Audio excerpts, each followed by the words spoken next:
Namaskaram. So, we have started with the GST law.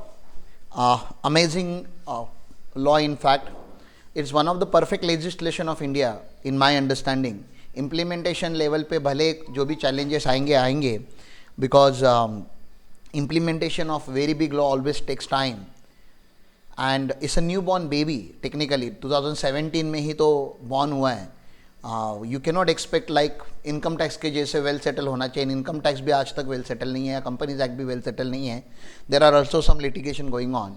So obviously GST being a very new legislation which has impacted almost everyone in the country, मतलब every citizen, मतलब जो भी यहाँ पे resident है, citizen है, every company, every SSC, सबको affect करने वाला ये लॉ है. तो इसका इम्प्लीमेंटेशन ऑब्वियसली चैलेंजिंग होगा. Government of India was very much clear कि अगर इसको मैनुअल तरीके से अगर रखेंगे हम, मैनुअल मतलब अगर एसएससी और ऑफिसर अगर एक दूसरे को आमने सामने मिलना चालू हो जाएंगे तो ह्यूज स्कैम एंड करप्शंस होना चालू हो जाएगा. तो day one they had very much clear intent कि ये सब कुछ एक कॉमन पोर्टल पे चलेगा. There will be a portal. जैसे शेयर मार्केट में आपको पता है, you never know the buyer and seller, ठीक है ना. आपको कोई आपका शेयर बिकता है, आपको नहीं पता लेकिन किसने खरीदा, right. And because of that the scam is not happening in the market now. नहीं तो पहले मार्केट को रेगुलेट किया जाता था. हमें अगर प्राइस के साथ खेलना है, अगर मुझे पता है आप सेलर हो मैं बायर हो, तो हम लोग एक ऑफ मार्केट प्राइस डिसाइड करके मार्केट पे प्ले कर सकते थे. But that is not possible now because there is a proper segmentation कि एक कॉमन पोर्टल है जिसके ऊपर लोग बाय एंड सेल के ऑर्डर डालते हैं. एंड वी नेवर नो हमने किससे खरीदा और जिसने बेचा उसको भी नहीं पता होता किसको बेचा. तो similarly officer, government, the people, then the assessees, they should interact with everyone but through common portal. और उनको नहीं पता होना चाहिए कि सामने कौन है. With this idea, this particular portal had come into existence. इसके पहले every state government had their own portal for VAT. VAT multiple laws, मतलब 15-17 एक्ट है जो इसमें मर्ज हुए. तो एक्साइज का हमारा पोर्टल अलग था, सर्विस टैक्स का पोर्टल अलग था, सीएसटी का पोर्टल अलग था, वैट का पोर्टल अलग था. तो as a practitioner we used to learn about multiple portals at a time, जो बहुत डिफिकल्ट होता था क्योंकि आपको पता है टेक्निकल ग्लिचेस वगैरह आते रहते हैं हर पोर्टल पे. GST common portal is one of the smooth portal we have. बहुत स्मूथ है पोर्टल. एटलीस्ट पोर्टल हैंग नहीं होता, पोर्टल गिव अप नहीं करता. इनिशियली करता था, अभी नहीं. अभी पोर्टल की साइड से आपको कोई तकलीफ नहीं आएगी. हाँ, वो कभी तो बहुत अभी 365 days you can not expect portal to run smoothly जब करोड़ों लोग उसको एक्सेस कर रहे हैं. तो उसका भी अपना एक कैपेसिटी है. But as per my understanding जितने भी आज तक पोर्टल डेवलप हुए गवर्नमेंट से, this is one of the best portal. आप लोगों को पोर्टल दिखाने की वैसे खास ज़रूरत तो नहीं है, but just for a sake of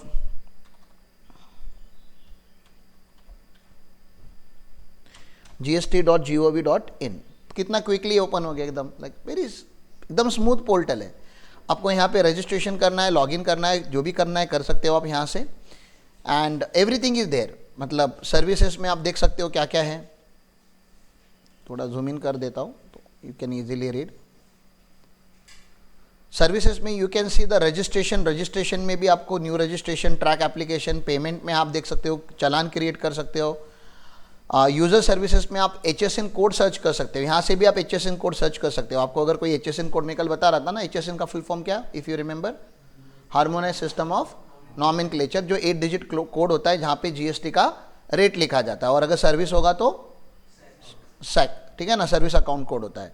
generate user ID for unregistered applicant. Then और क्या क्या है यहाँ पे, कॉज लिस्ट है, वेरीफाई RFN है, हॉलीडे लिस्ट है, लोकेट GST प्रैक्टिशनर्स है, सर्च एडवांस रूलिंग. देन इसमें रिफंड है. रिफंड का आपको पता है, मैंने बताया था, जीरो डेटेड सप्लाई करने वाले यूजुअली क्या करते हैं, रिफंड के लिए क्लेम करते हैं. या तो इन्वर्टेड सेल होता है. इन्वर्टेड सेल मतलब आपका इनपुट हायर रेट पे टैक्स होता है और आउटपुट आपका लोअर रेट पे टैक्स होता है, जो टेक्सटाइल इंडस्ट्री में देखा जाता है. तो फिर उसके केस में आप क्या कर सकते हो, रिफंड क्लेम कर सकते हो. तो रिफंड की यहाँ पे है. ई वे बिल का पोर्टल हमारा अलग है.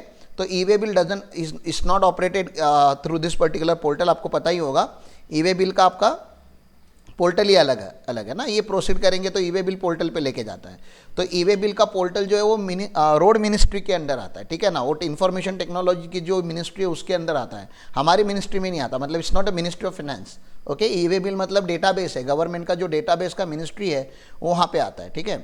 तो यहाँ पे बाद में जाएंगे हम, ई वे बिल पे बाद में जाते हैं, यहाँ पे आते पहले। अभी अपन लोग कहाँ पे ध्यान देते हैं, पोर्टल पे। तो ई वे बिल का भी है। फिर जीएसटी लॉ अगर आपको डाउनलोड करना है तो आप यहाँ से जीएसटी का बेयर एक्ट डाउनलोड कर सकते हो, या मतलब रीड कर सकते हो पूरा। यहाँ पे जितने भी स्टेट्स है आप देख सकते हो, सारे स्टेट्स के लिए उन्होंने जो भी लॉ बनाए हुए हैं वो सारे यहाँ पे उन्होंने मेंशन करके रखे हुए हैं, ठीक है। अपने अपने, अब जैसे महाराष्ट्र पे मैं क्लिक करता हूँ तो it will again take to be the Maharashtra वाला महा जीएसटी वाला पोर्टल, ओके। तो महा जीएसटी वाला पोर्टल पे अपने को वैसे तो कुछ काम होता नहीं है, but every state government have their own share of the portal ना, हर स्टेट का अपना एक होगा, राइट। जो पहले वैट पोर्टल हुआ करता था। देन ऑफलाइन टूल्स है, जीएसटी के स्टैटिस्टिक्स है। स्टैटिस्टिक्स में जाके देख लेते हैं क्या है स्टैटिस्टिक्स, कहाँ से डाउनलोड करें। टैक्स कलेक्शन में अपन लोग देखते हैं अभी का लेटेस्ट वाला,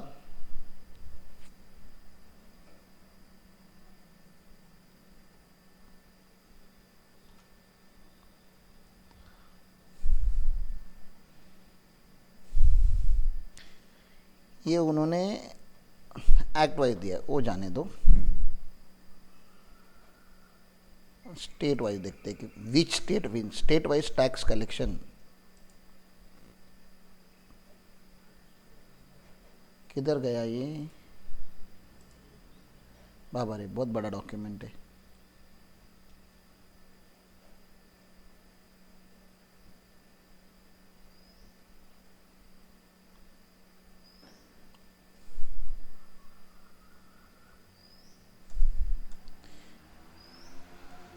आपको ये लास्ट वाले नंबर के ऊपर यहाँ पे ध्यान देना है, ठीक है ना। जिसको मैंने अभी येलो किया उसके ऊपर आपको ध्यान देना है, नेट रेवेन्यू कलेक्शन, ठीक है। तो देखते हैं क्या है।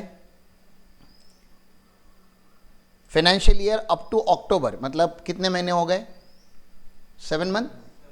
हाँ, 7 मंथ का कलेक्शन देखो कितना है यहाँ पे। तो these are amounts in crores.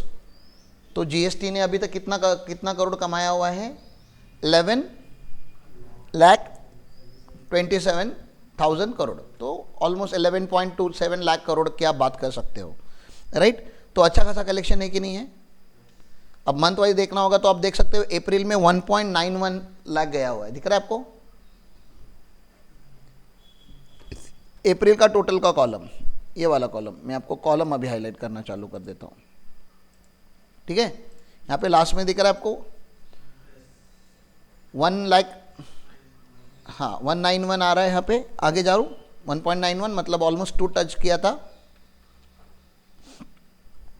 अप्रैल में ज़्यादा क्यों हुआ, क्योंकि आपको पता है कि लास्ट में मार्च का बिलिंग होता है, मार्च में हमेशा बिलिंग पुश होता है। तो वहाँ पे ऑलमोस्ट हमने टच डाउन किया था। 1.5 का हमारा एवरेज बनता है यूजुअली, 1.5 लाख करोड़ तक का हम मंथली गवर्नमेंट को जीएसटी कलेक्शन देते हैं। तो दिस इज़ 1.44, दिस इज़ 1.53 जून में हुआ था, जुलाई में it is 1.65।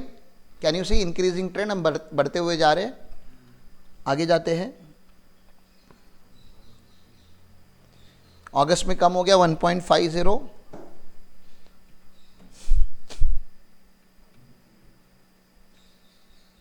1.52 September, and October में अगेन 1.68 रिकवरी हो गया, क्योंकि मानसून की वजह से बीच में थोड़ा बिजनेसेस वगैरह थोड़े स्लो डाउन हो जाते हैं। एंड तो 1.5 का एवरेज पड़ता है अगर आप एवरेज निकालते हो तो, विच इज गवर्नमेंट का टारगेट है कि 2 लाख का एवरेज होना चाहिए। क्या? नहीं, ये ऑल इंडिया है, this is all India, this is all India, it's not Maharashtra. State wise आपको देखना है तो आपको यहाँ पे जाके अगले इसमें देखना पड़ेगा कि महाराष्ट्र का कितना। Obviously Maharashtra will be eight top. अब आपको अगर टोटल कॉलम में दिखा दूँ अभी तक का ना, तो this is the column that you should be looking into.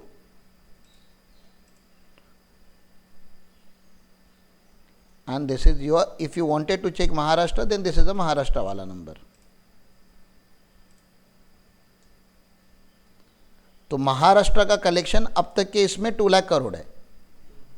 You can C which is the highest number ना. पूरे सीरीज में आप देख सकते हो कि जैसे पहला कौन सा है, जम्मू कश्मीर. जम्मू कश्मीर में 4,000 है, 6,000 है, पंजाब में 15,000 है, चंडीगढ़ 1,000 है, उत्तराखंड 12,000 है, then what is this, Haryana 68,000 है, दिल्ली 46,000 है, राजस्थान 30,000, उत्तर प्रदेश 66,000, बिहार 11,000, सिक्किम 2,000, देन अरुणाचल प्रदेश हंड्रेड्स में, अरुणाचल, नागालैंड, मणिपुर, मिजोरम, त्रिपुरा.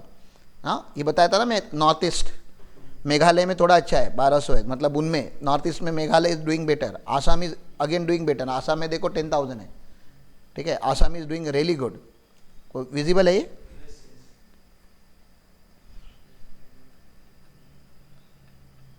आसाम का लॉ भी आपको पता चलेगा, थोड़ा अलग लॉ होता है. आसाम को हम नॉर्मल स्टेट में मानते हैं. We don't have any special status for Assam. कल आपको मैंने 10 स्टेट्स के नाम बताए थे. मामीनात्री में 10 लाख रुपए का रजिस्ट्रेशन होता है. और एटीएम यूपीएस में अरुणाचल प्रदेश, तेलंगाना, मेघालय, ठीक है ना. यूपीएस में उत्तराखंड, पी में Puducherry and UPS, S for Sikkim. तो उसमें आसाम नहीं है कहीं पे भी. नॉर्थ ईस्ट के मतलब जो स्पेशल स्टेट्स है उसमें का आसाम नॉर्मल स्टेट में आता है, क्योंकि जो स्टेट 10,000 करोड़ कमा रहा है वो नॉर्मली माना पड़ेगा ना. ठीक है. Then West Bengal 39,000, Uttarakhand Jharkhand 20, then Orissa 34, then Chhattisgarh 21, Madhya Pradesh 25, Gujarat 78, Daman and Diu छोटू सा ही है, वहाँ पे लोग दारू पीने ही जाते मैक्सिमम, तो उनका वैट कलेक्शन ज़्यादा होगा. दादरा नगर हवेली 2,000. अभी इन दोनों को मर्ज किया है गवर्नमेंट ने. ठीक है ना, ये दोनों को मर्ज किया, इसलिए इसका इधर यहाँ पे नीचे बुक हुआ है. महाराष्ट्र अनबीटेबल 2 लाख, कर्नाटका 91, गोवा 4,000, लक्षद्वीप मोदी जी बीच में जहाँ पे गए थे, छोटू सा जो आइलैंड है, Kerala 19,000, Tamil Nadu 75, Puducherry this, Andaman Nicobar, Telangana 35, Andhra Pradesh 26, Ladakh 200, other territory and CBIC का कुछ रहेगा अलग से रेवेन्यू. एंड इंपोर्ट्स के ऊपर 3 लाख लिया है लोगों ने. इंपोर्ट्स के ऊपर आईजीएसटी लगता है ना, कस्टम्स के थ्रू मैंने बताया था आपको. तो दिस इज द डेटा.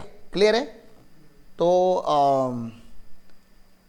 इस डेटा से क्या पता चलता है आपको, स्टैटिस्टिक्स से क्या पता चलता है कि जीएसटी का फ्यूचर ब्राइट है ना. मतलब एंड बजट के हिसाब से बात करूँ तो लिटरली हम बजट का 50% रेवेन्यू, बजट हमारा जो रेवेन्यू एक्सपेंडिचर होता है, this is the revenue income ना गवर्नमेंट के लिए. गवर्नमेंट कोई प्रॉपर्टी बेच रहा है क्या, ज़मीन बेच रहा है क्या, कंपनी सेल कर रहा है कि कमा रहा है government. It is earned by government ना, तो इसको रेवेन्यू बोलते हैं ना हम लोग, रेवेन्यू आइटम है. तो 50% तो ओनली इनका this GST is taking care. और गोइंग फॉरवर्ड और ज़्यादा इसमें डेवलपमेंट और इंप्रूवमेंट आने वाले. तो huge scope from both the side, from both the end, government and as well as from consultancy end, या आप जो बिजनेस में उस एंड से अगर बात करेंगे तो जीएसटी लर्न करना. अच्छा मुझे एक बात बताओ, जीएसटी अभी खेलना चालू हुआ है, छोटा बच्चा है, अभी तो ग्रोन अप मैन नहीं है. जब ग्रोन अप हो जाएगा तो लिटिगेशन कितने बढ़ेंगे ना. तो जीएसटी फाइलिंग में ही खाली स्कोप नहीं है, फाइलिंग में तो है ही, चलो वो तो आपको ब्रेड एंड बटर दे देगा आपका, लेकिन अगर आपको मक्खन कमाना है, अगर आपको प्रीमियम कमाना है, ठीक है ना, तो आपको फिर लिटिगेशन में उतरना पड़ेगा. विच is the intent of us कि हमें धीरे धीरे हम ये सब वीडियो बनाना या नॉलेज बेस बनाने में हम चालू ही क्यों है, because we wanted to enter into litigations now. Filing में तो हम अच्छे हैं, रजिस्ट्रेशन में अच्छे हैं, नॉर्मल प्रोसीजर में अच्छे हैं. Now that is achieve, that milestone is already crossed. The next milestone is litigation, कि केसेस हमारे पास आने चाहिए, where we will charge lakhs of rupees per case, minimum lakh, 1 lakh, 2 lakh, 5 lakh, 10 lakh, 15 lakh, ऐसा हमारा income चालू होगा एक एक केस में से, क्योंकि उतने बड़े बड़े लिटिगेशन आने वाले हैं. 10 करोड़ की नोटिस, 15 करोड़ की नोटिस, 25 करोड़ की नोटिस. अब उतना हैंडल करने के लिए इंसान यार 5-10 लाख रुपया तो डिजर्व करता है. तो हमें लिटिगेशन में जाना है. That's the reason I am again requesting you guys कि please take this particular law very seriously. आने वाले 1 से 2 साल में you can see so many litigation happening under GST law, and we will have our name in the litigation market कि अगर इनके पास जाते हैं तो चीज़ें सॉल्व होती है एट अ रीजनेबल प्राइस। जो मैं प्राइस बता रहा हूँ वो प्राइस भी क्या है, बहुत रीजनेबल प्राइस है। ठीक है, चलें आगे। तो this is how the whole portal is. Portal बहुत ही इंटरेस्टिंग पोर्टल है, आप देख सकते हो बहुत ज़्यादा उसके ऊपर सब कुछ पोर्टल पे होता है। आपको ऑफिस में जीएसटी ऑफिस में जाने की ज़रूरत ही नहीं है, इजंट इट। अगर जीएसटी पोर्टल पे नहीं आता तो हम गुरुकुल रूरल एरिया में स्टार्ट नहीं कर सकते थे, हमें मुंबई में ही रहना पड़ता फिर, क्योंकि हर बार डिपार्टमेंट में भागना पड़ता। कोई भी छोटी चीज़ हो डिपार्टमेंट जाना है, कोई पहले वही होता था। हफ्ते में के 4 दिन तो हम डिपार्टमेंट में जाते थे, या तो इनकम टैक्स है तो वैट। सीए ऑफिस में department visit is like very obvious. मतलब आप ऑफिस में फ़ोन करो, सीए अवेलेबल नहीं है, 90% चांस है कि डिपार्टमेंट में। और that's how it was operated. ठीक है ना, मतलब हम पुराने ज़माने में बोला जाता था a good chartered accountant is not a chartered accountant who knows the law और who knows the tax. A good chartered accountant is a chartered accountant who knows the tax officers. जिसको ऑफिसर पता है, जिसके साथ officer की पहचान है, सलाम साहब है, दिवाली पे गिफ्ट जा रहा है, न्यू ईयर पे गिफ्ट जा रहा है, तो वो चार्टर्ड अकाउंटेंट अच्छा चार्टर्ड अकाउंटेंट है। जिसको हम एक्सपीरियंस और इनएक्सपीरियंस बोलते थे, कि जो एक्सपीरियंस है 25-30 साल से डिपार्टमेंट में जा रहा है, तो प्यून से लेके कमिश्नर तक सबसे पहचान बना के रखता है। और हम इनएक्सपीरियंस लोग जब डिपार्टमेंट में जाते थे तो हमें इतना इंटरटेन नहीं किया जाता था। अब देखो ना, लेवल फील्ड है, सेम कॉमन लेवल है अभी सबके लिए। अभी आप 40 साल का भी अनुभव रहेगा तभी भी आपको इसी पोर्टल पे काम करना है। मेरे को 4 साल का एक्सपीरियंस है फिर भी मुझे इसी पोर्टल पे काम करना है। तो पोर्टल इज नॉट डिफरेंट। और आपको 4 महीने का एक्सपीरियंस रहेगा तभी भी सेम पोर्टल है। तो now is it a technology, now it is a knowledge, now it's not पहचान सेटिंग का धंधा नहीं है अभी। अभी धंधा किसका है, नॉलेज का है। नॉलेज पे खेलो अभी आप। एंड स्केलेबल बिजनेस है, definitely this business is scalable business. आप 1000 क्लाइंट भी हैंडल कर सकते हो और आप 5000 क्लाइंट भी हैंडल कर सकते हो, आप 10,000 क्लाइंट भी हैंडल कर सकते हो if you build a right team and right systems. It doesn't take much effort to scale GST वाला बिजनेस। और आपकी अगर 10-12 हज़ार क्लाइंट का अगर आगे जाके पोर्टफोलियो बन जाता है, like I am talking about 4-5 years ना, 4-5 साल में 2030 तक अपना अगर 10,000 क्लाइंट का अगर पोर्टफोलियो बन जाता है, तो यू कैन अंडरस्टैंड कि काम की कोई कमी होगी ही नहीं। जिंदगी भर काम करते रहो, फिर पहुंचो वहां तक। फिर उसके लिए अगर हमें अगर पोर्टल डेवलप करना पड़े, हमारा कोई अगर वेब पोर्टल होना चाहिए, तो डू इट ना, इन्वेस्ट सम मनी। और जब ऐसे भी 1000-1500 क्लाइंट हो जाएंगे तो money will not be a problem I guess ना। 1000-1500 क्लाइंट भी अगर हो जाते हैं, जब भी जहाँ पे हम लोग है उसका 5x करना है हमें, अभी multiply by 5, we will reach that 1000 वाला बेंचमार्क। जहाँ पे 1000 क्लाइंट आने के बाद 1000 क्लाइंट में अगर मैं 2% भी पकड़ लूँ तभी भी यार 20-25 केसेस तो हर साल नए ओपन होने हैं। 2% पकड़ रहा हूँ, विच शुड बी आइडियली 10%। अगर 1000 क्लाइंट है तो 100 केसेस ओपन होने चाहिए। या उनके कांटेक्ट में कुछ लोग होते हैं, वो बताते हैं कि अरे भाई हमारा सीए बहुत बढ़िया है, हमारे कंसल्टेंट बहुत अच्छे लोग हैं, कॉम्प्रहेंसिव सर्विस देते हैं। केस ओपन होने के बाद ढूंढते हुए लोग आते ही है। फाइलिंग के लिए लोग ज़्यादा ढूंढते नहीं है मार्केट में कि कौन फाइलिंग अच्छा करता है, कौन फाइलिंग अच्छा करता है। कोई भी चल जाता है, कंसल्टेंट भी चल जाता है, बच्चे भी चल जाते हैं। केस जब आती है और जिसको पता है कि ये केस है, इसमें मेरे को मजबूत पेनाल्टीज वगैरह लग सकती है, अब इंसान द बेस्ट। देखो आपको अगर नॉर्मल लूज मोशन हो रहा है, हेडेक हो रहा है, ठीक है ना, नॉर्मल फीवर है, तो आप किधर खुद ही जाके केमिस्ट पे जाके मेडिसिन ले लेते हो, या मैक्सिमम आप अपने लोकल किसी भी रैंडम क्लिनिक में जाके ट्रीटमेंट करा लेते हो। जब आपको पता चलता है कि नहीं ब्रेन सर्जरी है, हार्ट सर्जरी है, अब आप ऐसे मेडिकल दुकान पे जाके मेडिसिन नहीं लेते ना, then you search for the best. So within 5 years of time, we have to become the best. We are already better than many others, but we have to become best. और best जो होता है ना, वो रोज read करता है। GST Bhagavad Gita बन जाती है उसके लिए। रोज पढ़ना है, रोज पढ़ना है, याद है, हर पॉइंट याद है, फिर भी पढ़ना है। तब कुछ तो ऐसा क्लिक होता है ना, 1 click and then you are from ordinary to that extraordinary. Extraordinary, ordinary में खाली वो एक्स्ट्रा एफर्ट का जो एक्स्ट्रा लगा है ना, उतना ही लगता है। People are putting ordinary effort, so they are generating ordinary revenue. We are putting extra effort, so one day will come when we will move from ordinary to extraordinary services, physical to digital ना, मतलब that is just 1 click away. तो वो please आप लोग थोड़े alert हो जाओ, थोड़े रहो, मतलब मुझे क्या है ना, देखो ये सेशन के साथ I wanted to give you future also कि जो लॉ हम पढ़ रहे हैं, जिसमें हम इन्वेस्ट कर रहे हैं, it's not a temporary law. Government can not give up GST. Can they give up?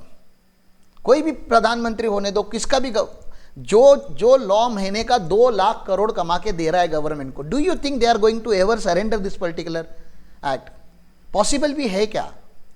तो कोई अगर मुझे पूछता है कि अरे यार सीए में फ्यूचर है कि नहीं है, एआई विल टेक केयर, कैसे करेगा भाई? एआई नोटिस का रिप्लाई नहीं लिख सकता, एआई जाके कोर्ट में लड़ नहीं सकता. हाँ, एआई फाइलिंग सिस्टम को ऑटोमेट कर सकता है, सिस्टम बना सकता है जिससे हम स्केल कर सकते हैं. तो हमारे लिए AI is not, artificial intelligence is not enemy, it's additional tool. हाँ, आपके लिए एनिमी कब बन सकता है AI? when you don't know and you don't know how to upgrade yourself. And we are tech oriented people, we know how to upgrade ourselves, and we can go to the zero and we can learn from zero. As a Gurukul, we stand together. Everybody doesn't have to have expertise of AI and all. अपने पास जितना basics है उतने में चल जा रहा है. And then institute is running a dedicated course for artificial intelligence. We'll pursue that. Right now it is open only for chartered accountant. I'm pretty sure कि अगर आने वाले दिनों में अगर उसका importance बढ़ जाएगा, they will open it for student also. अगर AI सीखना है तो सीखो ना. गवर्नमेंट भी वही बोल रहा है, हमारा इंस्टीट्यूट भी वही बोल रहा है. अगर AI से आपको डर लग रहा है, क्यों डर लगा? क्यों आपको समझ में नहीं आ रहा है कि ये क्या है, तो क्या उसका सोल्यूशन क्या है? सीख लो, लर्न करो. Once you learn it, it won't become a fearful activity for you. Then you will become the leader for that. You will lead through AI, which is just an investment of couple of months. CA बनने के लिए यार इंसान 5-5 साल लगा देता है.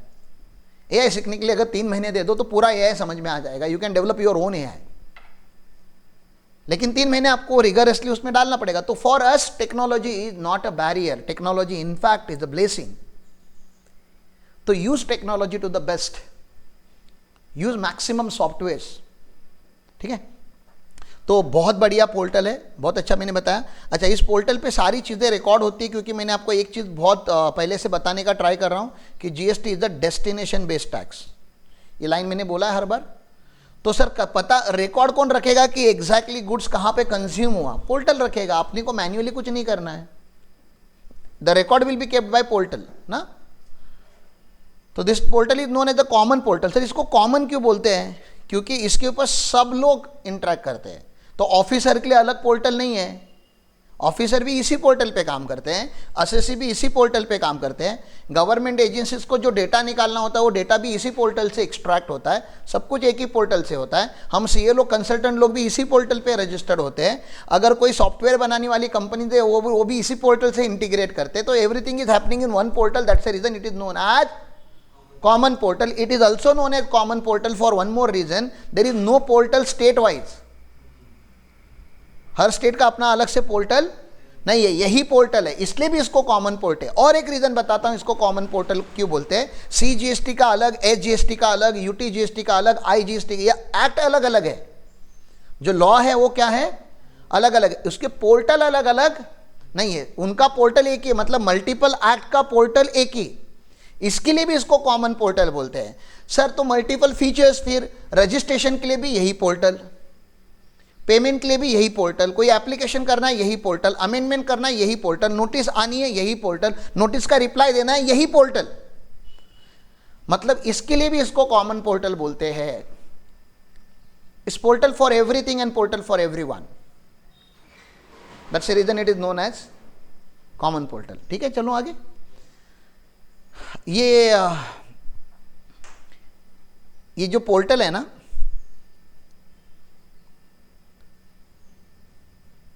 ये जीएसटी नेटवर्क करके एंटिटी उसने बनाया हुआ है, GSTN. ठीक है ना. और इसका फंक्शन क्या क्या है, इस पे क्या क्या होता है, मेन उन्होंने लिखा है. Registration, forwarding returns to the central and state authorities, computation and settlement of IGST, matching of tax payment detail with the banking network, providing MIS report to the central and state government. ठीक है. और providing analysis of tax payer profile. Tax payer का profile आप देख सकते हो. कैसे देख सकते हैं टैक्स पेयर का प्रोफाइल भाई मेरे? फिर से पोर्टल पे जाता हूं. वो एक इंपॉर्टेंट चीज़ है, सर्च टैक्स पेयर. दिख रहा है आपको यहाँ पे? तो मैं सर्च टैक्स पेयर पे अगर मैं क्लिक करता हूँ तो यहाँ पे आता है search by pan, search by temporary ID, search composition tax payer, और सब पहला आता है सर्च बाय जीएसटीएन। तो मैं सर्च बाय पैन दिखाता हूँ क्योंकि बहुत सारे लोगों के पास किसी एसएससी का पैन बहुत आसानी से होता है, तो मुझे बाकी का किसी का नहीं पता, मेरे को अपना पता है, तो मैं अपना डाल देता हूँ।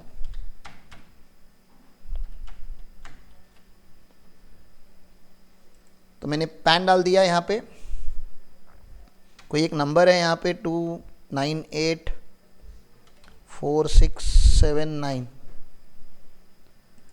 हमने सर्च किया तो मेरे नाम पे एक यहाँ पे जीएसटी मेरा जो पैन लिंक है वो ओपन हो चुका है। And then you can select this particular, and फिर से आपको क्या करना है 675475, तो फिर यहाँ पे अपना डिटेल आ जाता है। तो मेरा लीगल नेम है, जो मेरे पैन पे नाम होता है वो लीगल नेम हो गया, हमारा trade name Ram Patel and associate, मेरी प्रोप्राइटरशिप फर्म है छोटी सी। इफेक्टिव डेट ऑफ रजिस्ट्रेशन देखो, I always feel proud, I am registered in GST law from the day 1, 1 जुलाई 2017 पे जीएसटी आया था, और मेरा इफेक्टिव डेट ऑफ रजिस्ट्रेशन भी वही है। क्यों सर, ऐसा क्यों? क्योंकि I was already registered in service tax law.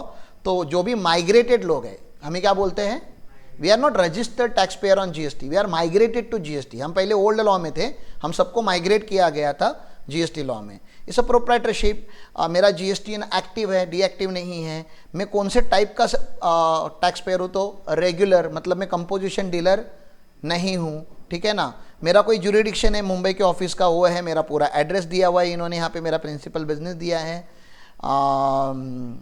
Weather आधारित ऑथेंटिकेटेड, क्यों रे बाबा ये जरा ऐसा क्यों आ रहा है, आधार ऑथेंटिकेटेड नो क्यों आ रहा है, जरा देखो। हाँ, आना चाहिए ना। E KYC verified no, I don't know, मतलब ये मैंडेटरी होगा तो कर लो फटाफट आधार ऑथेंटिकेशन। मैनेजमेंट कंसल्टेंट करके हमने इसको रजिस्टर्ड किया है। और बहुत इंपॉर्टेंट है शो फाइलिंग टेबल, ठीक है ना, कि यहाँ पे हम देखेंगे, और फिनेंशियल ईयर आप चेक कर सकते हो। अभी अपन लोग करंट वाला ही देखेंगे कि मैं टाइम पे भर रहा हूँ कि नहीं। अब 2 रिटर्न बहुत इंपॉर्टेंट होते हैं, आपको पता है, R1 एंड 3B। R1 में हमारा सेल्स का डेटा जाता है, तो अक्टूबर का हमारा गया है 11 नवंबर पे, तो गया है क्या टाइम पे, बिल्कुल लास्ट डे पे गया है, ठीक है ना। सितंबर का भी 11 तारीख को गया, अगस्त का 10 तारीख को गया, जुलाई का 10 तारीख, जून का 10 तारीख, मई का 10 तारीख, अप्रैल का 8 तारीख। तो पहले हम लोग थोड़ा इंसानियत जैसा काम करते थे, लास्ट में कुछ तो 2 महीने में इनको कुछ हो गया रहेगा कि लास्ट डे पे करते हैं। तो एज अ गुरुकुल भी ऑपरेटेड T-1, मतलब ड्यू डेट जो होता है उसके एक दिन पहले हमें काम करना होता है, ड्यू डेट पे काम नहीं करना होता। कुछ इमरजेंसीज होती है तो हम ड्यू डेट पे काम करते हैं। तो हम लोग का R1 टाइम पे जा रहा है, तो यू कैन अंडरस्टैंड कि मेरे साथ अगर आप बिजनेस करोगे तो आपका ITC प्रोटेक्टेड है। क्यों? मैं टाइम पे रिटर्न, मैं R1 टाइम पे भरूंगा तो ही आपके 2B में रिफ्लेक्ट होगा, तो ही आपको उसका क्रेडिट मिलेगा, नहीं तो आपको क्रेडिट नहीं मिलेगा। तो आप पोर्टल पे जाके किसी भी पर्सन से जब डीलिंग करते हो तो आपको पहले क्या करना चाहिए, सिंपल सा उसका पैन या GST नंबर लेके जाके सर्च करना चाहिए कि whether the person is a regular tax filer और नॉट, ठीक है ना। खाली सर R1 भर के मतलब नहीं है, टैक्स का उसका जो अमाउंट आता है वो भरना भी चाहिए गवर्नमेंट को टाइम पे, ठीक है। तो यहाँ पे आप देख सकते हो, वैसे 3B का जो ड्यू डेट होता है वो 20 तारीख होता है, ठीक है। तो कहीं पे 16 मई पे भरा है, कहीं पे 16 जून, 16 जुलाई, 20 अगस्त, तो यहाँ पे एकदम लास्ट डे पे भरा होगा। देन 17 सितंबर है, 16 है, 18 है, तो आप देख सकते हो कि हम टाइम के पहले ही भर रहे हैं। तो you can consider us in the category of good tax payer, law abiding tax payer, ऐसे हम मान सकते हो। और अब ये चेकिंग करना बहुत डिफिकल्ट था क्या? वॉज इट वेरी डिफिकल्ट कि आप सीए को फोन करो, हाँ, और सीए चेक करके बता? अरे कोई भी रैशनल बंदा, नॉर्मल बंदा, छोटा अकाउंटेंट आपके ऑफिस का, आप घर पे नाश्ता करते करते किसी से अगर डील करना है, यार जाओ पोर्टल पे, क्लिक करो, पैन डालो या उसका GST नंबर डालो and just check it, check by yourself. ये पहली बार हुआ इतिहास में कि किसी का रिटर्न हिस्ट्री हमें ऐसा एकदम 1 क्लिक पे अवेलेबल है। ये पहले सीक्रेट डेटा हुआ करता था, नॉर्मल पब्लिक लिए अवेलेबल ही नहीं था। आपको दिख रहा है ना यहाँ पे मैं फ्रॉड नहीं हूं। अरे जिसका ये सब कुछ रजिस्टर्ड है, एड्रेस वगैरह सब चेक कर रहे हो आप, आपको ठीक ही लग रहा है। जिस एड्रेस से बिल आया है वो भी वही एड्रेस है। तो यू हैव टू चेक, और अगर नहीं होगा तो आपको उसको इंक्वायरी करनी कि क्यों नहीं जा रहा है टाइम पे, क्यों नहीं आपका एड्रेस अलग दिख रहा है, यहाँ पे एड्रेस अलग दिख रहा है, आपने मुझे जो बिल दिया उसका एड्रेस, उसका एसएससी का नाम अलग है, यहाँ पे एसएससी का नाम अलग आ रहा है। You need to have some kind of alertness. मैं नहीं बता रहा हूँ कि ये मैच नहीं होगा तो सब चोरी होंगे, there can be genuine reasons also. बहुत टाइम तो कंसल्टेंट लोग क्या करते हैं, जो ज़्यादा सीरियसली नहीं लेते, वो लोग टाइम पे रिटर्न भरते नहीं है, और टाइम पे रिटर्न नहीं भरने का उनको नहीं समझ रहा, उनकी प्रोफाइल खराब हो रही है। They are spoiling the profile of the SSC, क्योंकि कोई भी जाके उसके साथ बिजनेस करने से पहले उसकी प्रोफाइल वेरीफाई करेगा। आगे जाके बैंक जब लोन देना होगा, तो अभी तक बैंक वालों को इतना क्लिक नहीं हो रहा है, लेकिन थोड़े थोड़े बैंक वाले अभी चालू हो गए। बैंक वाले आपको लोन देने से पहले आपका प्रोफाइल चेक करेंगे जीएसटी पोर्टल पर जाके, कि भैया ये टैक्स टाइम पे भर रहा है क्या। जो बंदा टैक्स टाइम पे नहीं भर रहा है वो ईएमआई टाइम पे कैसे भरेगा। तो do not take filing just, मतलब बहुत सारे लोग क्या करते हैं ना, रजिस्ट्रेशन ले लेते हैं और फाइलिंग को लाइटली लेते हैं, अरे चल जाएगा यार, लेट हो जाता है, चल जाता है। कुछ नहीं चलता है यहाँ पे, आपको टाइम पे ही करना है। सर नील रिटर्न भी भरना मैंडेटरी है जीएसटी में, इनकम टैक्स में मैंडेटरी नहीं है। इनकम टैक्स में आपका इनकम नहीं है, पैन लेके रखा है अपने, आपको रिटर्न भरना मैंडेटरी नहीं है, लेकिन जीएसटी में रिटर्न भरना मैंडेटरी है। जीएसटी जिस दिन आपने ले लिया उस दिन से जीएसटी आपको एप्लीकेबल, जीएसटी का पूरा लॉ एप्लीकेबल हो गया। रजिस्ट्रेशन फ्री में है इनका, देयर इज नो चार्जेस। इसका ये मतलब नहीं कि 2-2, 3-4 निकाल के रख दो फ्री है करके। फेसबुक नहीं है कि आईडी बना लिया बस। तो ये चीज है। फिर अभी इसके बाद गवर्नमेंट ने क्या बनाया, इसके बाद गवर्नमेंट ने 2-3 पोर्टल और बनाए जो जीएसटी के लिए आपको पता होना चाहिए। एक तो ई वे बिल का मैंने बता दिया। ई वे बिल जो है मैंने बताया ना, अलग मिनिस्ट्री में है ये, this is not. E way bill का जो पोर्टल है वो manage by national information centre, NIC, national information centre बनाता है ये, ठीक है ना। It is ministry of electronics and information technology, government of India. तो ई वे बिल का डिपार्टमेंट अलग है, मिनिस्ट्री अलग है, आप समझो। और उनका काम ही है इंफॉर्मेशन रखना अपने पास, एंड दे कीप इंफॉर्मेशन। और जीएसटी डिपार्टमेंट अलग है। मैं बताने का क्या ट्राई कर रहा हूं, आपको समझ रहे हो क्या? आप हिंट समझो। आप बिल मारोगे, ई वे बिल नहीं करोगे, या ई वे बिल करोगे बिल नहीं मारोगे, तो कभी ना कभी मरोगे। हमारे यहाँ पे तेजस्वी लोग भी है, इनवॉइस भेजते हैं, ई वे बिल जनरेट करते हैं, विद इन 24 आवर्स कैंसिल करने की फैसिलिटी है, बाद में इनवॉइस और ई वे बिल दोनों कैंसिल करते हैं। उनको लग रहा है they are very smart, government को तो पता ही नहीं चला ना। अरे पागल लोग, पोर्टल पे जाके तुमने ई वे बिल बनाया, माल डिलीवर हो गया, तुम्हारा ट्रक रिटर्न आ गया, तुमने अभी क्या कर दिया, उसको कैंसिल किया। और ऐसा हर बार करते रहते हो। देखो 100 में एक बार करोगे तो ठीक था, हर बार कर रहे हो, हर बार तुम्हारा ई वे बिल बन रहा है और उतने ही घंटों में कैंसिल हो रहा है। और जो डिस्टेंस दिख रहा है वो समझ में आ रहा है, 2 घंटे 3 घंटे में ट्रैवल करने जैसा डिस्टेंस है। तुमको नहीं लग रहा पोर्टल एक दिन डेटा निकाल के दे देगा इनको, ये वाली मिनिस्ट्री ऑफ फाइनेंस को डेटा दे देगी, ये एसएससी का जरा ई वे बिल बार बार कैंसिल हो रहा है, इसका कुछ तो फंडामेंटल प्रॉब्लम है, जरा चेक करो। तो वो एक जो जादू करते हो, ई वे बिल इशू करके ई वे बिल कैंसिल करना, वो अगेन अपने पैर पे कुराड़ी मारने जैसा है। आज नहीं तो कल मरोगे, लिख के ले लो, ठीक है ना। तो ये धंधे नहीं करने हैं। तो आपके पास कैंसिल ई वे बिल का भी रिकॉर्ड होना चाहिए, और उसको आपको पूछना चाहिए अगर आपके पास एसएससी आता है तो, कि आपकी ई वे बिल कैंसिल क्यों होते हैं।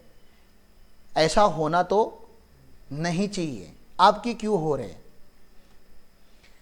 और एक इनवॉइस रिपोर्टिंग फैसिलिटी, जो अभी आज के तारीख में 5 करोड़ का जिनका टर्नओवर था उनको लगता है, जिसको ई इनवॉइसिंग बोलते हैं। क्या बोलते हैं?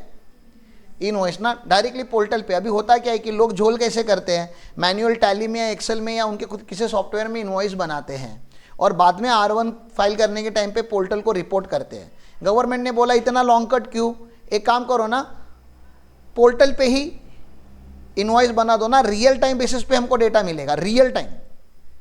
समझ रहा है? अभी 9 बजे आपकी गाड़ी निकलने वाली है तो 9 बजे इनवॉइस बनाओ। कहाँ पे? पोर्टल पे ही। इनवॉइस का जो इनवॉइस रजिस्ट्रेशन पोर्टल है उसके ऊपर जाके आप, ई इनवॉइस का जो पोर्टल हम बोलते हैं, उस पोर्टल पे ही जाके आप क्या कर लो, इनवॉइस बना दो। तो सामने वाले को कब पता चलेगा कि उसके नाम पे इनवॉइस बना है? इमीडिएटली मैसेज आता है। ई वे बिल आपको अलग से भी डेटा पुल करने की जरूरत नहीं है, मैन्युअली ई पोर्टल पे चला गया तो आपका डायरेक्टली ई वे बिल का डेटा पुल कर लेगा वहां से हो। और R1 में आपको रिपोर्ट करने की भी अलग से जरूरत नहीं है, क्योंकि इनवॉइस भरा तो R1 में भी डेटा ऑटोमेटिकली फेच हो गया, उसके टू बी में रिफ्लेक्ट होना चालू हो गया, मतलब सब कुछ कितना स्मूथ कर देगा आगे जाके, तुमको समझ रहा है क्या? अभी वो 5 करोड़ के नीचे वाले लोगों को मैन्युअली बोला है, इसलिए आपको क्लाइंट फोन करता है कभी कभी कि भैया ई वे बिल बना के दो, भैया जीएसटी का इनवॉइस बना के दो ना। आगे जाके जब पोर्टल पे आ जाएगा तो क्या टेंशन ही नहीं है, कुछ भी नहीं है, उसको एक्सेस दे देंगे हम। और ये सब कुछ मोबाइल ऐप बेसिस पे भी होने वाला है। अभी वो पोर्टल पे जाके कर रहा है ना, कल व्यापारी के लिए एक डिपार्टमेंट क्या कर देगा, टेक्नोलॉजी डेवलपमेंट करने के लिए उनको टाइम थोड़ी ना क्या लगने वाला है, ठीक है ना। एक छोटा सा ऐप बना देगा, बेसिक से इंफॉर्मेशन डालनी है, गाड़ी नंबर ये वो, बन गया। It's going to be huge, ठीक है। तो वो एक कर लो। अभी मैंने 4 बार सॉफ्टवेयर 4 बार बोला, तो कुछ सॉफ्टवेयर डेवलपमेंट कंपनी होगी जिनके साथ गवर्नमेंट ने टाइप किया होगा। तो there are so many type companies, उनको हम बोलते हैं जीएसपीज एंड एएसपीज, ठीक है ना। तो यहाँ पे आप उनका नाम देख सकते हो, जीएसटी सुविधा प्रोवाइडर, ये क्या है, इंफॉर्मेशन टेक्नोलॉजी कंपनीज हैं जो आईटी डेवलप करती है हमारे लिए जीएसटी के लिए, या जीएसटी का एक इंटरफेस को कनेक्ट करती है हमें। एंड एएसपी मतलब ऐप डेवलपर्स वगैरह होते हैं, एप्लीकेशन डेवलपमेंट। यहाँ पे देखो, GSPs can may take help from application service provider to link tax payer and GSPs, ठीक है ना। तो वो एप्लीकेशन कोई ना कोई कोडिंग वगैरह करना पड़ता है, तो वो सब लोग हैं यहाँ पे। आगे चलते हैं, कॉम्पेंसेशन सेस। अब ये कॉम्पेंसेशन सेस मरने वाला था लास्ट ईयर ही, लेकिन इसको उन्होंने एक्सटेंड कर दिया 31 मार्च 2026 तक। हुआ कैसे था कि मैंने आपको कम से कम 4 से 5 बार बताया अभी तक, 4 से 5 बार ये मैंने बताया कि GST is the destination based tax, GST is the consumption based tax. तो जिस स्टेट में कंज्यूमर ज़्यादा है उस स्टेट को क्या मिलेगा, ज़्यादा जीएसटी मिलेगा, आधा वाला, ठीक है ना। आधा तो सेंट्रल गवर्नमेंट का, लेकिन आधा किसको मिलेगा, वो पर्टिकुलर स्टेट को, जिस स्टेट में कौन है।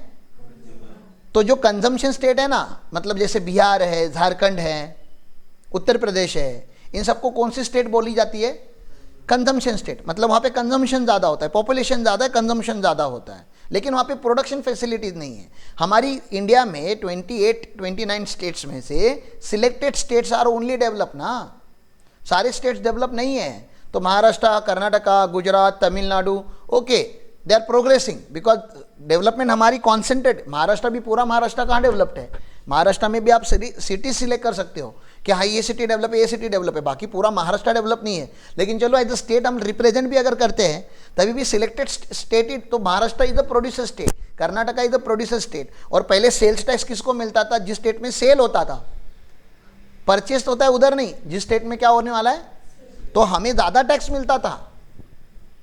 अब सडनली गवर्नमेंट ने शिफ्ट कहाँ पे किया, कंजम्पशन। तो किसका लॉस, उनका प्रॉफिट, किसका, कंजम्पशन स्टेट का प्रॉफिट। और जहाँ पे फैक्ट्रीज लगी हुई है, जहाँ पे इंडस्ट्रियलाइजेशन हुआ है, मतलब जो पहले से डेवलप है, उसको लॉस होने वाला था टैक्स के रेवेन्यू में। तो हम, ये जो स्टेट्स थी उन्होंने अपोज किया जीएसटी इंप्लीमेंटेशन को, बोला नहीं जीएसटी हमारे फायदे का नहीं दिख रहा है, आप बोल रहे हो आधा आधा ले लो, पूरा पहले पूरा हमारा था, अभी आधा आधा हम लोगों को समझ में नहीं आ रहा है। एक तो गवर्नमेंट बोल रहा है यार मैंने मेरा सर्विस टैक्स भी उस डब्बे में, जीएसटी इज कॉमन डब्बा जिसमें 17 टैक्सेस गए, और फिर जो भी बनेगा उसका 50% स्टेट को, 50% सेंट्रल को।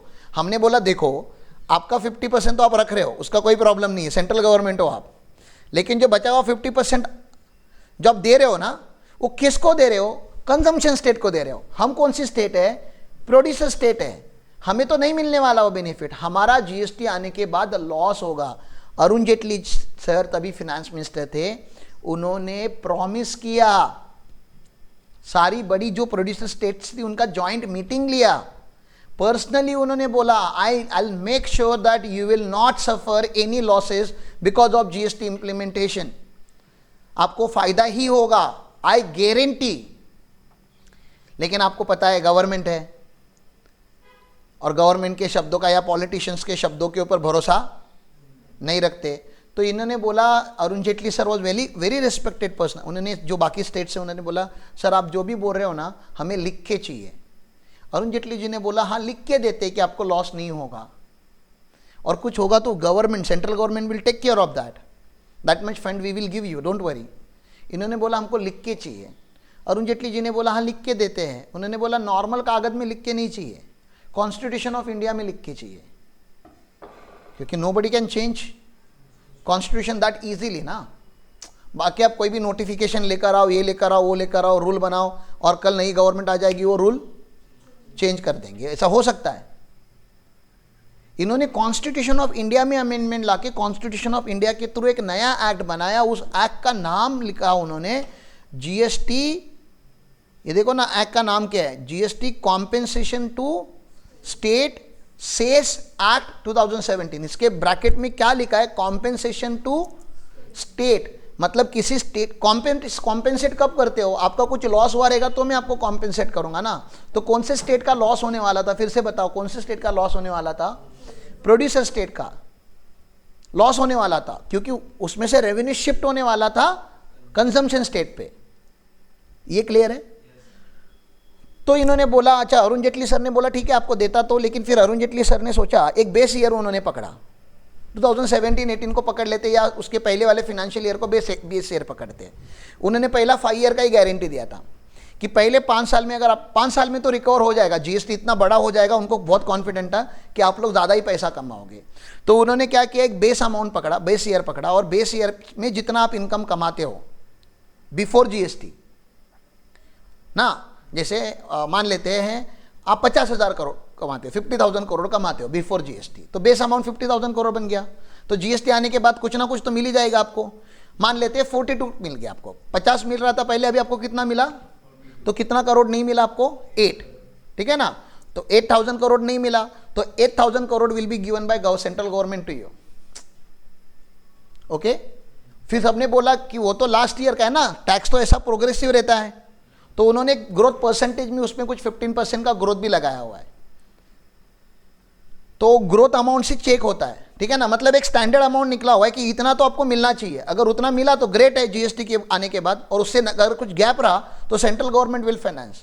अब सेंट्रल गवर्नमेंट आपको कैसे दे सकती है पैसे, सेंट्रल गवर्नमेंट ने बोला यार हमें, अगर इन लोगों को किसी स्टेट को अगर एक्स्ट्रा पैसे देने की बात हो रही है ना, सेंट्रल गवर्नमेंट गारंटी दे रही है कि अगर आपका जीएसटी का रेवेन्यू कम होगा तो हम आपको पैसे देंगे। सेंट्रल गवर्नमेंट बाद में सोच रही है यार इनको देने के लिए हमारे पास आने भी तो चाहिए कहीं से, तो देना फिक्स हो गया, कॉन्स्टिट्यूशन में लिखा है, एक्ट बना दिया, अभी आप मुखर नहीं सकते, आपको देना ही पड़ेगा।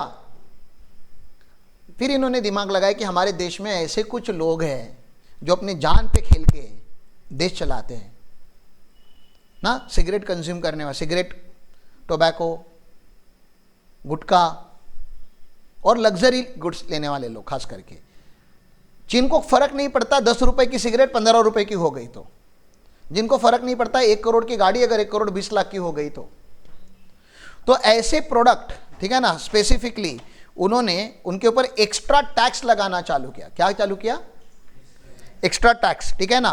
किसके ऊपर लगाना चालू किया, लग्जरी आइटम्स के ऊपर, डीमेरिट गुड्स। डीमेरिट गुड्स मतलब एक होता है मेरिट गुड्स, जैसे एप्पल क्या है, मेरिट गुड है, ठीक है ना, एप्पल खाने से आपको फायदा मिलता है, तो एप्पल को गवर्नमेंट ने एग्जेम्प्ट रखा है, ठीक है ना। कैशू खाने से आपको फायदा मिलता है तो 5% रखा है, कम रेट रखा है, ठीक है। गाड़ी चलाने से आपको खतरा है, खतरा मतलब लग्जरी है, गाड़ी नहीं भी होगी तभी भी चलेगा। सिगरेट से, दारू से आपको खतरा होता है, पेट्रोल अच्छी बात नहीं है, सीमेंट अच्छी बात नहीं है, एक्सपेंसिव प्रोडक्ट है ये लग्जरी प्रोडक्ट में आते हैं। तो इसके ऊपर उन्होंने क्या कर दिया है, एक तो रेट ज़्यादा रखे, जीएसटी का जो बेस रेट है वही, अरे 2% 5% नहीं है, 28% का रेट भी है। एक तो रेट ज़्यादा है, उसके ऊपर से उन्होंने क्या लगा दिया, उसके ऊपर सेस लगा दिया। पान मसाला, टोबैको, एरेटेड वाटर, पान मसाला तो पता है आपको, ठीक है ना, टोबैको तो पता ही है। एरेटेड वाटर मतलब क्या, कोल्ड ड्रिंक पीते हो आप लोग, हाँ तो इसी कैटेगरी में आते हो आप लोग। हाँ,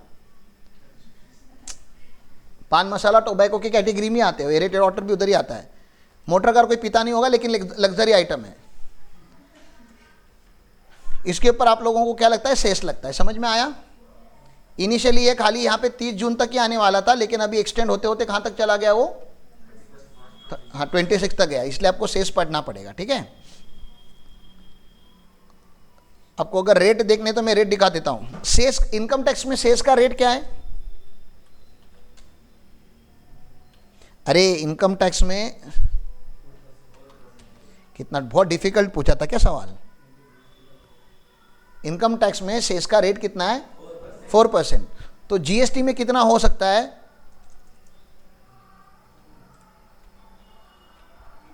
अरे कितना हो सकता है? 4%, 5%, कुछ तो बोलो।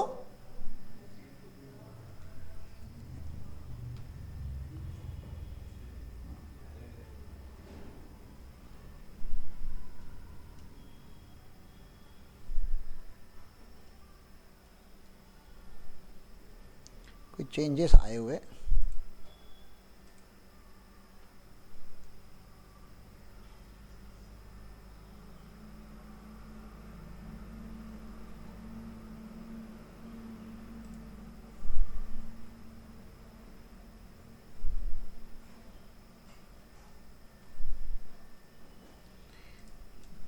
प्राइवेट वेबसाइट ने इतना ये करके रखा है ना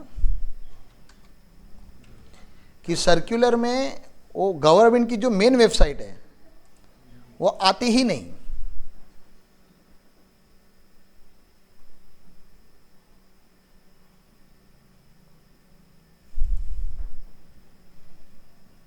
वाह वाह वाह।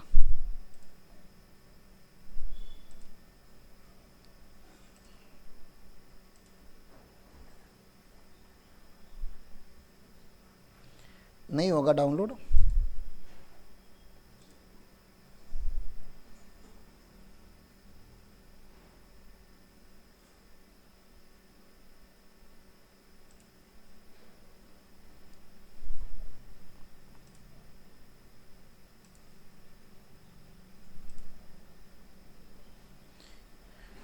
देवारे कुछ तो अमेंडमेंट कर रहे होंगे।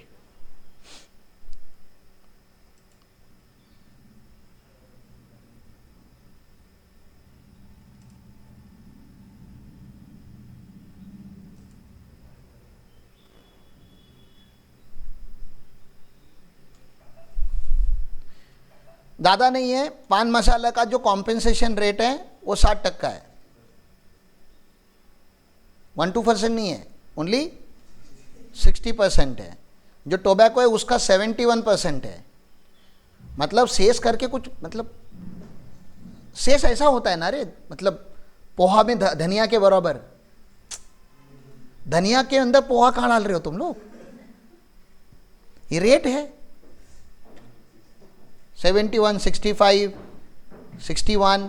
हुक्का, हुक्का पता है ना, ऐसा बॉटल में आता है 72। हाँ,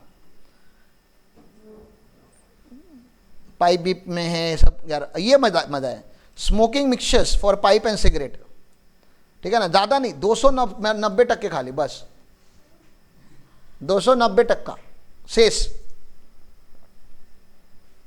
और कोई आवाज़ नहीं उठा रहा है इसके अगेंस्ट, कोई आंदोलन नहीं हो रहा है, कोई मोर्चा नहीं निकाल रहा है। कितने ईमानदार है पता है? स्मोकिंग करने वाले लोग जान दे देंगे लेकिन देश को डेवलप करेंगे वो लोग टैक्स दे देके।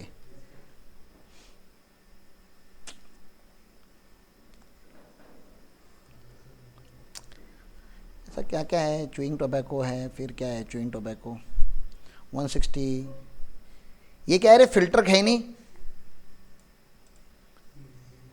ये क्या होता है? वो तंबाकू का जो पैकेट आता है वो है ना? कोई बोलेगा सर कहीं नहीं, ये रहा दिस इज तो कहीं नहीं सर। जर्दा वगैरह क्या क्या है इसमें? थोड़ा अपन इसमें अनपढ़ है लेकिन ठीक है, अनपढ़ रहना ही अच्छा है। ऑफिस में लाके मत दिखाओ मुझे। गुटखा, गुटखा ये वाला तो पता है अपने को। हाँ, गुटखा इसका 204% है शेष। फिर अच्छा है मतलब, और थोड़ा पूरा अमेंडमेंट भी आया, लेकिन मेन बता दिया मैंने आपको जो काम का है। इसको क्या बोलते हैं? कॉम्पेंसेशन शेष। तो इन लोगों से लिया जाता है ये कॉम्पेंसेशन शेष और स्टेट में डिस्ट्रीब्यूट किया जाता है, जिस स्टेट का लॉस हुआ है जीएसटी आने के वजह से। क्लियर है? वो भी प्रोग्रेसिव रेट पे, इज द प्रोग्रेशन। तो आगे चलूं। ये तो अगले चैप्टर में आने ही वाला है कि जीएसटी कौन से गुड्स पे लगने वाला है। तो जीएसटी सबके सारे गुड्स के ऊपर लगता है, लेकिन पेट्रोलियम प्रोडक्ट्स के ऊपर अभी भी नहीं है। और पेट्रोलियम प्रोडक्ट्स के ऊपर अभी भी पुराना वाला सिस्टम चालू है। पुराना मतलब जो जब मैन्युफैक्चर होता है तो एक्साइज ड्यूटी लगेगा और जब सेल होगा तो वैट या सीएसटी लगेगा। यहाँ तक क्लियर है? और जो अल्कोहल है, ठीक है ना, अल्कोहल के ऊपर भी क्या है, जीएसटी नहीं है। आप दारू पी के आईटी से ही मत मांगो प्लीज़, कि दारू बहुत इंपॉर्टेंट इनपुट्स था बिजनेस का सर, बिना उसके बिजनेस चल ही नहीं रहा था, तो हमारे ऑफिस में हम बॉटल्स ला के रखते हैं और उसका आईटी से क्लेम करना चालू ना कर दो। इसलिए गवर्नमेंट ने, that is one of the reason कि क्यों GST, it's a personal goods ना, इट्स अ पर्सनल कंजम्पशन। अच्छा, अल्कोहल इंडस्ट्रियल यूज में जो होता है वो नहीं, जो शैम्पू में, सोप में, परफ्यूम में, वो इंडस्ट्रियल अल्कोहल होता है, उसका आपको क्रेडिट मिलता है। Alcohol for human consumption, I am very much clear. दारू जो आप लोग पीते हो वो वाली दारू, ठीक है ना, उसके ऊपर जीएसटी नहीं है। क्यों नहीं है जीएसटी? क्योंकि उसके ऊपर कौन सा लॉ है, पुराना लॉ है, और पुराना लॉ मतलब स्टेट एक्साइज ड्यूटी और स्टेट वैट है उसके ऊपर। मतलब दारू प्योर किसका सब्जेक्ट है, दारू के ऊपर कितना टैक्स लगाना, ये 100% पावर किसकी है, स्टेट गवर्नमेंट की है, सेंट्रल गवर्नमेंट की नहीं है। इसलिए गोवा में दारू सस्ती मिलती है, महाराष्ट्र में एवरेज पे मिलती है, गुजरात और केरला में बहुत महंगी मिलती है, क्योंकि उन गवर्नमेंट ने वैसे, हाँ मतलब गुजरात ऑफिशियली ड्राई स्टेट है, मतलब आप ऑफिशियली वहां पे दारू नहीं पी सकते, अनऑफिशियली पी सकते एक्स्ट्रा टैक्स भर के। तो यहाँ पे अगर आपकी बियर 100 रुपए की, तो शायद गुजरात में 200 रुपए की होगी, क्योंकि वहां पे उतने आसानी से नहीं मिलती, और दूसरा वहां पे टैक्स ज़्यादा है। गोवा में जाओ 40 रुपए की मिलेगी ना, मतलब हाथ धोने के लिए बिस्लरी का बॉटल नहीं लेने का, हाँ बियर से हाथ धो देने का। क्लियर है? हाँ, तो कुछ आइटम है जिसके ऊपर जीएसटी नहीं है। अल्कोहलिक लिकर फॉर कौन सा, ह्यूमन कंजम्पशन, उसके ऊपर स्टेट एक्साइज ड्यूटी और स्टेट वैट लगता है अभी भी। Petroleum crude, diesel, petrol, ATF, ATF मतलब aviation turbine fuel, aviation turbine fuel मतलब जो एयरक्राफ्ट में यूज होता है, which is not normal fuel, ठीक है ना, एयरक्राफ्ट में है ना, तो उधर ऐसा नहीं मिक्स वगैरह करके कुछ दे दोगे। And then natural gas. Tobacco वाले इतने अच्छे लोग हैं कि वो पुराना लॉ भी भर रहे हैं और नया भी भर रहे हैं, समझ रहे हैं? मतलब बाकी सारे गुड्स के ऊपर क्या, अभी दारू के ऊपर क्या हो गया, दारू के ऊपर जीएसटी नहीं आया। क्यों नहीं आया? क्योंकि उसके ऊपर पुराना लॉ अभी भी लग रहा है। पुराना लॉ मतलब क्या है, मैन्युफैक्चरिंग के टाइम पे एक्साइज, स्टेट एक्साइज, और सेल के टाइम पे स्टेट वैट। पेट्रोलियम वगैरह के ऊपर क्या है, वो पेट्रोलियम प्रोडक्ट के ऊपर क्या है, पुराना लॉ मतलब जब मैन्युफैक्चर होगा तो सेंट्रल एक्साइज, और जब सेल होगा तो स्टेट वैट। इसलिए पेट्रोल का भी price state to state change होता है। यहां तक क्लियर है? ये दो लॉजिक क्लियर है? टोबैको का देखो ना क्या हो गया, टोबैको जीएसटी में आ तो गया लेकिन पुराने लॉ से निकला नहीं। मतलब टोबैको को कोई भी प्रोडक्ट मैन्युफैक्चर होता है आज भी, तो उसके ऊपर डबल टैक्स है। डबल टैक्स मतलब उसके ऊपर जब मैन्युफैक्चरिंग होता है तो एक्साइज ड्यूटी लगता है, और जब सेल होता है तो जीएसटी लगता है। तो टोबैको एक ऐसा एक प्रोडक्ट है जो दोनों लॉ में है, ओल्ड एंड न्यू में दोनों में है। तो there are items which are only in old law, there are items, majority items which are exclusively in the new law which is the GST law, and there is one item which is there in the both law, old में भी है और, and that is tobacco. समझ रहे हैं? Tobacco manufacturing के ऊपर आज भी एक्साइज ड्यूटी लगता है, टोबैको एंड टोबैको प्रोडक्ट के ऊपर, एंड सेल करने के टाइम पे जीएसटी लगता है। और खाली जीएसटी नहीं लगता, बहुत ज़्यादा जीएसटी से इंपॉर्टेंट क्या है, सेस लगता है, जो सादा टक्का नहीं है, बहुत हाई लेवल पे जाके 260-204% ऑफ टैक्स अमाउंट, मतलब एज गुड एज डबल टिबल ले रहे हो आप। जितना टैक्स होता हो, 2 रुपए का टैक्स होता, एक सिगरेट में अगर 2 रुपए का टैक्स होता होगा ना, तो 4 रुपए का सेस है, 6-7 रुपया तो गवर्नमेंट को ही गया। ओके, फिर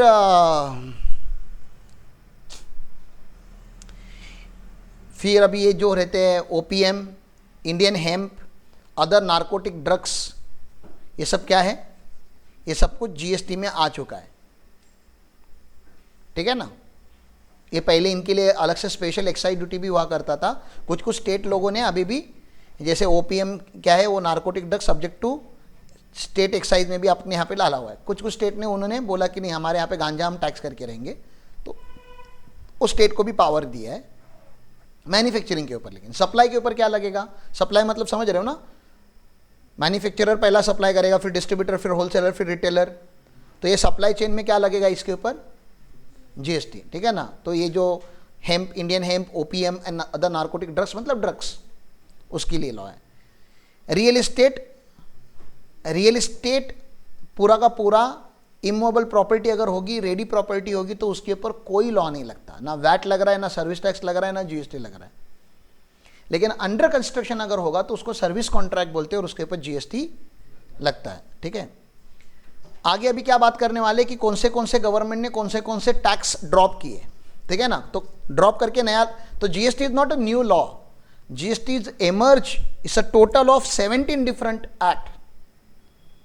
इनडायरेक्ट टैक्स पहली बार इंडिया में नहीं आया, इसके पहले भी इनडायरेक्ट टैक्स थे, लेकिन बहुत सारे थे, तो उन बहुत सारों को बहुत कम करके एक लॉ बनाया गया। आप देख रहे हो ना, यहाँ पे हाथ मिला रहे हैं लोग दोनों, एक स्टेट गवर्नमेंट का हाथ है और एक सेंट्रल गवर्नमेंट का हाथ है। ठीक है ना, इस लाइक वो डब्बा, एक जीएसटी का डब्बा बना है, मैं एक आइटम डालेगा तो एक आइटम डाल, मैं एक आइटम डालेगा तो एक आइटम डाल, समझ में आ रहा है?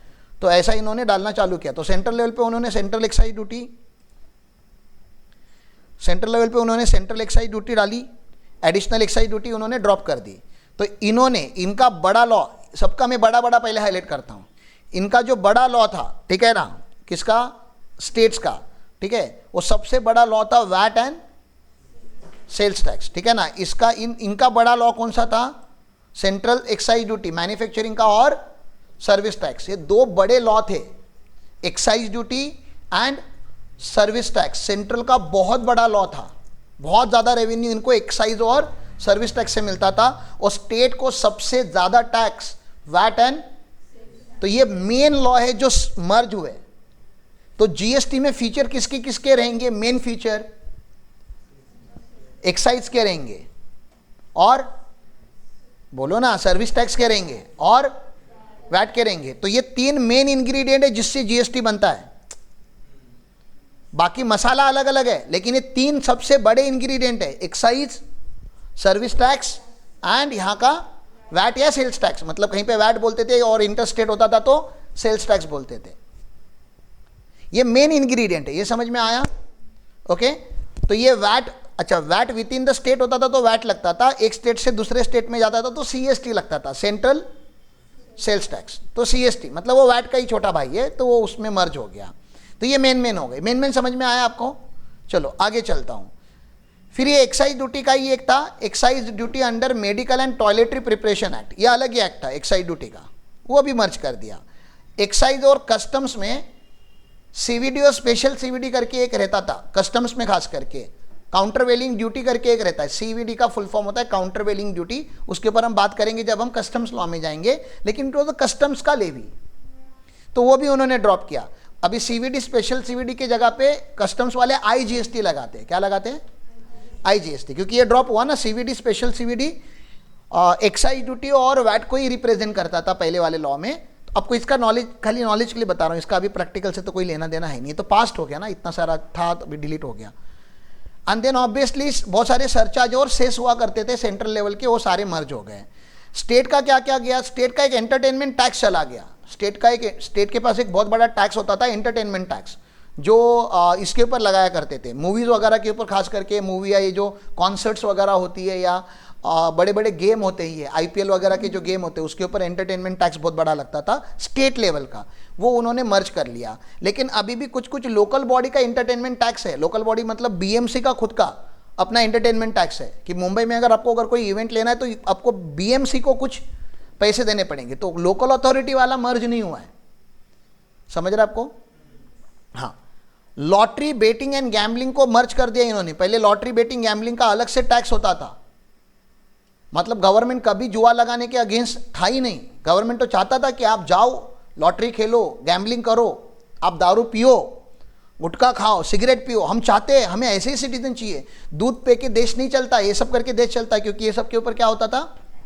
हाईएस्ट अमाउंट ऑफ टैक्स यहाँ से आता है। ठीक है, फिर एंट्री टैक्स हुआ करता था, इसको ऑक्ट्रॉय भी बोलते थे हम पहले ज़माने में। तो ये सब भी टैक्स इनके चले गए, लग्जरी टैक्स भी चला गया और टैक्स ऑन एडवर्टाइजमेंट भी चला गया।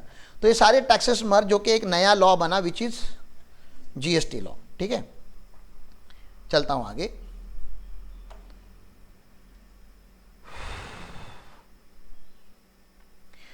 बेनिफिट ऑफ जीएसटी क्या है sir? What is the benefit of GST? तो इन्होंने बेनिफिट को ऑफ जीएसटी को 3 हिस्सों में डिवाइड किया है। सर इंडस्ट्री को इसका क्या बेनिफिट मिला, गवर्नमेंट को क्या बेनिफिट मिला और सिटीजन को क्या बेनिफिट मिला, ये सब जाने दो। अपन यहाँ पे और एक बावला बनाते हैं, ठीक है ना। ये कौन लोग हैं,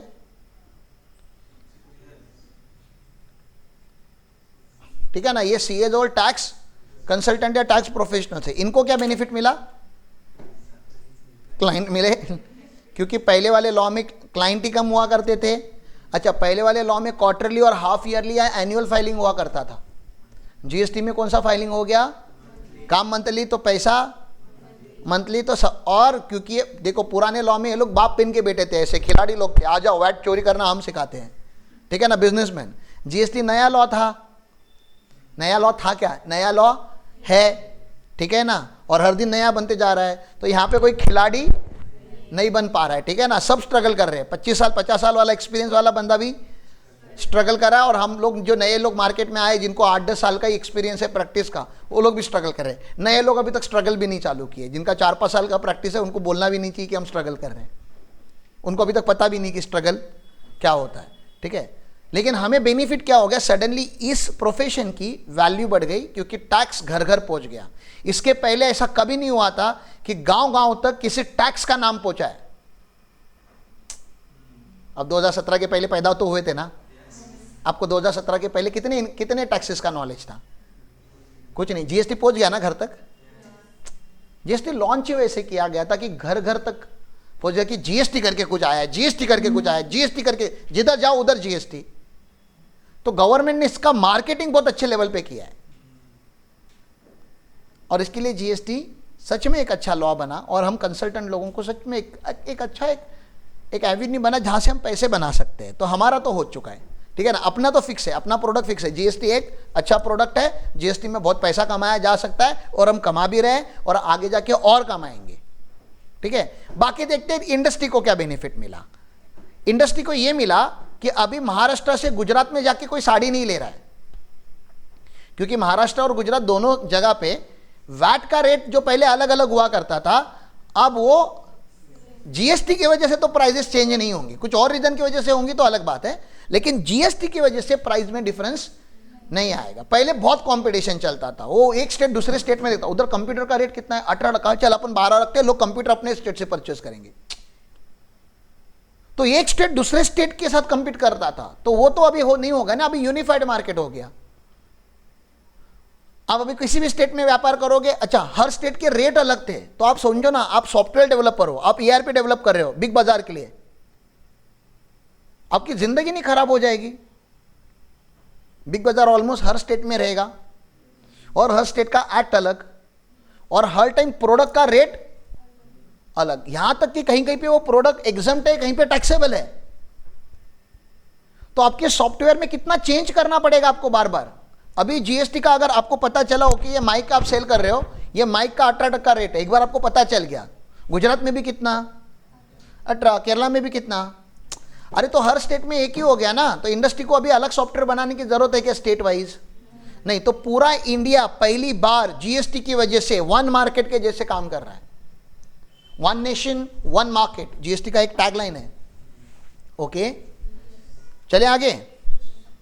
मेक इन इंडिया का लाइन दिख रहा है आपको।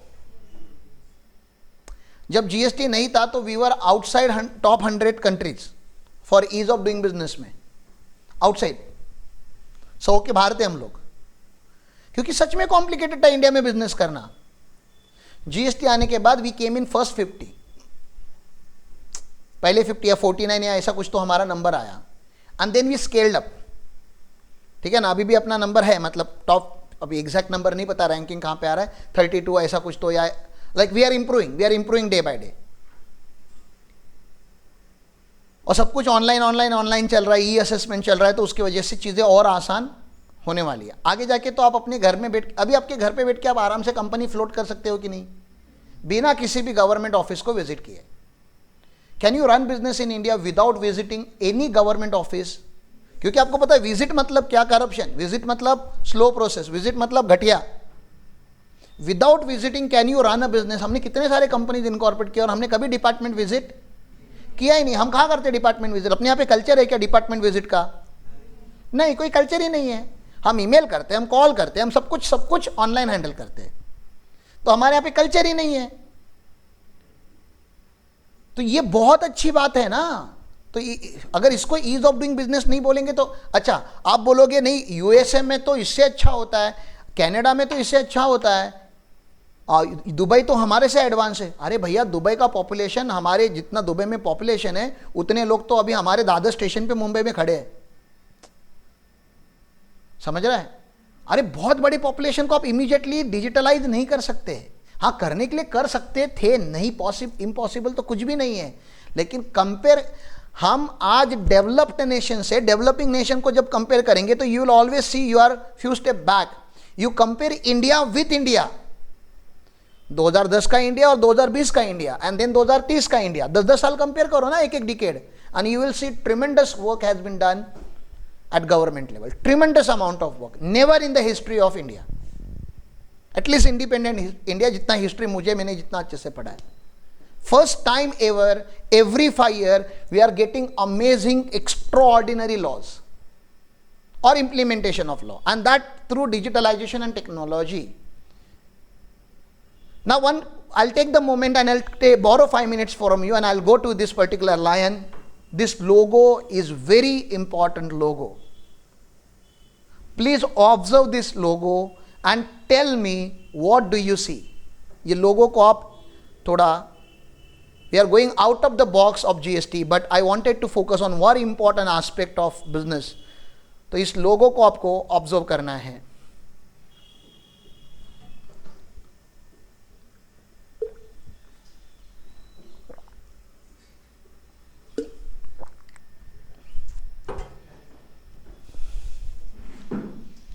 दो मिनट करो ऑब्जर्व, ले लो 2 मिनट, देखो मन में क्या विचार आ रहे हैं।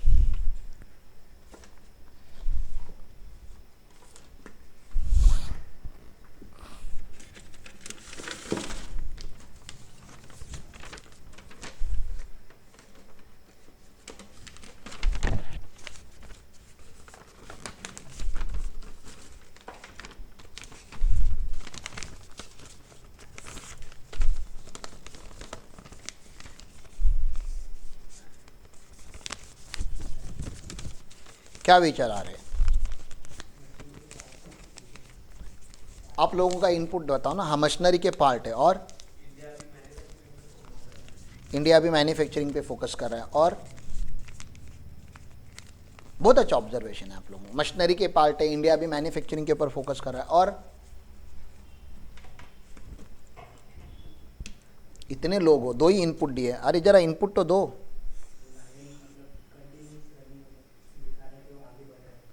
Very good. ये क्या है? ये बिल्ली नहीं है, ये क्या है? लायन है। मतलब हम मैन्युफैक्चरिंग सेगमेंट के क्या बनने जा रहे हैं? ये लायन क्या डिनोट करता है? नहीं, लायन कौन है? किंग ऑफ जंगल। अगर मैन्युफैक्चरिंग अगर एक जंगल है, अगर होल प्लैनेट पे मैन्युफैक्चरिंग अगर एक जंगल है, तो इंडिया उसका क्या बनने जा रहा है? लायन बनने जा रहा है ना। अभी हमसे आगे 5 नेशंस है बहुत बड़े बड़े।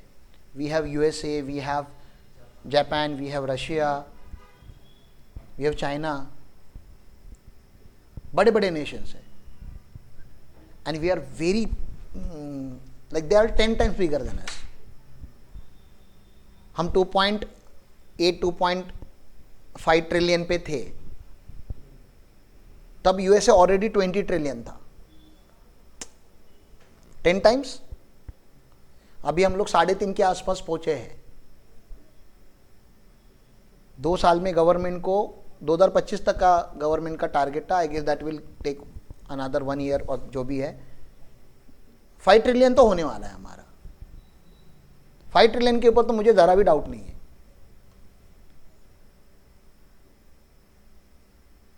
टू 2047 को उनको इंडिया को डेवलप नेशन बनाना है। 47। अभी कौन सा ईयर चालू है? मतलब कितने साल बच गए? काउंट करो ना। 25 ले लो, अभी 2025 है और उनको 2027 पे करना है। ये 3 महीने छोड़ दो अभी जो बच गए, तो कितने बचे? 22, 23, 25 साल पकड़ लेता हूं, चलो 47 ही क्यों, 2047 ही क्यों? गवर्नमेंट ऑफ इंडिया को एज अ भारत हमें 100 साल कंप्लीट होंगे, और 2047 के पहले India will be called as developed nation, king of manufacturing segment. क्योंकि जितने भी देश आज पावरफुल बने हैं, they are not powerful because of their agriculture, they are not powerful because of their consultancy. आपको इसमें कहीं पे कंसल्टेंट दिख रहा है क्या लैपटॉप लेके? नहीं है ना। फार्मर दिख रहे हैं क्या इसके अंदर? किधर? क्यों गवर्नमेंट का फार्मर और सर्विस सेक्टर के ऊपर फोकस नहीं है क्या? है, फोकस करने की कोई जरूरत नहीं है। क्यों नहीं है? हम वैसे भी कृषि प्रधान देश है, मतलब एग्रीकल्चर तो ना बोलोगे फिर भी ग्रो होगा, क्योंकि मोर देन 50% पॉपुलेशन आज भी इंडिया का रूरल इंडिया में रहता है, अर्बन इंडिया में नहीं रहता। तो हम मेजॉरिटी लोग हैं, don't feel like a minority. तुम्हारे यहाँ पे मुंबई का कोई आता है तो तुम्हारी फट जाती है, और यूएसए से कोई आएगा तो पता नहीं उसके पैर में ही गिर जाओगे आप लोग, बिकॉज यू फील कि दे वो बाप लोग है, अपन बाप लोग है, अपन गांव वाले लोग हैं, अपन लोग मेजॉरिटी है। और हमने यहां रह के यहां डेवलपमेंट करना सीखा। हम लोग भगोटे नहीं है कि जहां डेवलप्ड हो रहा है वहां जाके सेटल हो जाते हैं। तो we have taken a very big call and I feel proud about it and I should be proud about it कि मैं रूरल इंडिया में रह के रूरल इंडिया के लिए कुछ कर रहा हूं, और हम सब उसका पार्ट है। अभी तक खाली कंसल्टेंसी कर रहे थे, आपको पता है जनवरी के बाद हम लोग इसमें भारतम के थ्रू या फार्म के through we are going to become part of this. तो मैं आप लोगों को हिंट क्या दे रहा हूं, मैं जो भी धंधा करता हूं ना ऊपर, जो भी आप लोगों को मीटिंग्स में बोलता हूं या मैं भी जो कंपनी के विजन शेयर करता हूं, ये मुझे कहीं और से नहीं मिला है। मैंने 2 ही चीज़ों को बहुत अच्छे से पढ़ा है, एक इनकम टैक्स और दूसरा जीएसटी। आप मेरे साथ जीएसटी पढ़ो, आपका विजन अगर चेंज नहीं होगा ना, मैं अपना नाम चेंज कर दूंगा। फिर मेरा नाम तुम रामू काका रख दो।